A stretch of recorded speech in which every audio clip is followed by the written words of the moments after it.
Banter Volume 5. Banter Volume 5. You know, one of the things I think, it's like that show on TV, uh, Have You Been Paying Attention? Which is like Tom Gleason, I think it is, the host, where they've got the celebrities who are on the panel, and he asks them questions, and or sitting there, or whatever it is, and have they been?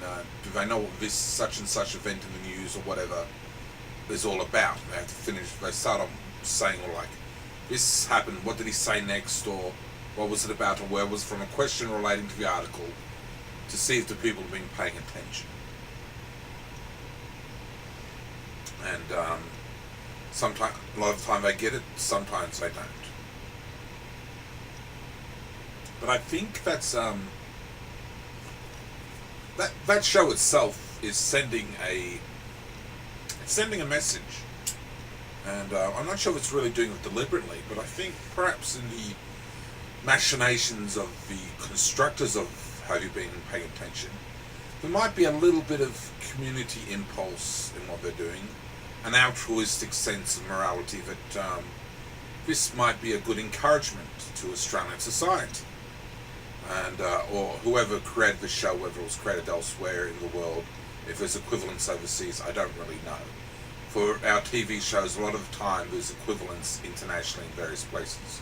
The Idol shows, for example, you know, American Idol, Australian Idol, and so on. Entertainment shows especially, but a lot of our shows have international equivalents, and it could be that who Have You Been Paying Attention was developed, who knows, maybe in Germany or America or somewhere. I don't really know.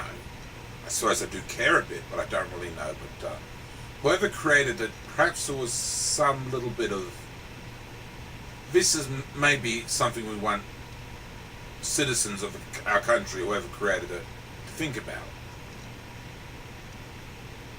Have you been paying attention? And I think for life, as we go along in life, attention to detail, or be aware, is a thing I think which is, I think that's probably a lesson I think that I teach, and I'm not 100% sure if I really practice it that much. I just have my normal observations, like all of us, I suppose, to some degree. We'll go about life and we'll look at things. Some people have their head in the clouds, and some their head in the sand. I sort of pay a bit of basic attention to the TV and what's going on and stuff. But I don't specifically look into terribly many things necessarily. Just sort of some things have sort of, I don't know, I mean, some things have piqued my interest and I've just bought those things, or whatever, you know, I mean. I think in some ways I'm still running on impulses from youth with the kind of music, and I collect, and the kind of, potentially that I collect books, because I collected books when I was younger, fantasy books, because some things were given to the family and I read some of them and operated on that impulse. But music, I was sort of given a bit of music, and I've operated on a music impulse for a long time, just buy new albums, because probably I'm still operating on the original impulse to buy music because it was given to me and I had an interest. But generally I'm not sure if I specifically go on my way to look at everything in the world and take an interest in everything which is going on. And not really necessarily my nature, I think, but with these thoughts of be aware and learn a bit about society. I've had these thoughts for possibly a few years now. They've been developing in me to be aware and take an interest as aware, and know what's going on. It's like that Marvin Gaye song, What's Going On. I think it relates to a romantic issue in relation to his actual song. But I think that title, though, what's going on in the world, you know, what's going on, dude? What's up? You know, when people say what's up, you know, what's going on? And I think that's something which is, you know, good advice in general for life. You know, be aware of what's going on in the world, be aware to whatever degree you can afford it, the big picture of life in general, because you become educated and knowledgeable, and you understand by having good experience and knowledge of what's going on in the world and all the things, how it all fits together. You understand the world, and you're better equipped to deal with your life, to navigate the pitfalls of life, because you're aware of the different areas of things and what you need to know about various subjects. On YouTube, I've spent some time recently looking up pretty much random subjects in a sort of international sort of way.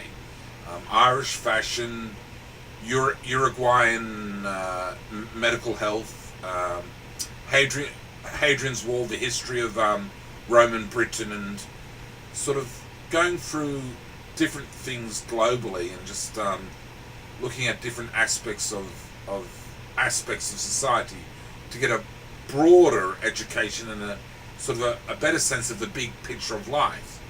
A little while back, I was sitting out the backyard and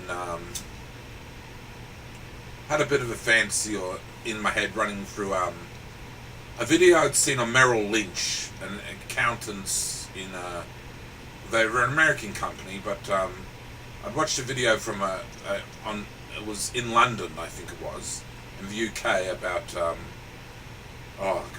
there was a panel of people just talking about life in Merrill Lynch. New people into the company were talking about life in Merrill Lynch.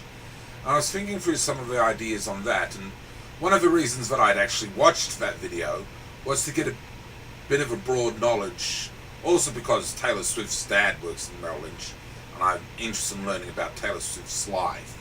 But not just that, also to get a broad knowledge of things in general in life. So all sorts of, I suppose the word is eclectic. I think the word is disparate as well, which means from many sources or different sources or something. But eclectic means from all sorts of places. And I want to be aware of all sorts of things, to have not just an Australian view on the world, but an international view on the world. And perhaps, as Jesus Jones might allude to in some way, to be an international bright young thing who knows what's going on in the world.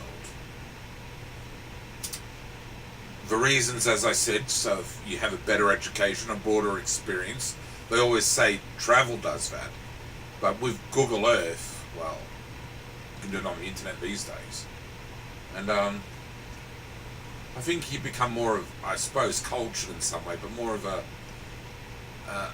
wise person or a knowledgeable person, an educated person and an experienced person, and you have a better understanding on how to relate to more issues and how it all fits together and how the world works, which should ideally make you better at getting through life and the various things which come into life and understanding it all.